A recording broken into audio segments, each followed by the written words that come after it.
Hello, I'm 34 years old. I've just done a hair transplant in Glojas, and the result is actually quite satisfactory.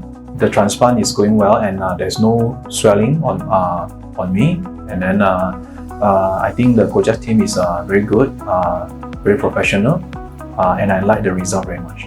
Thank you.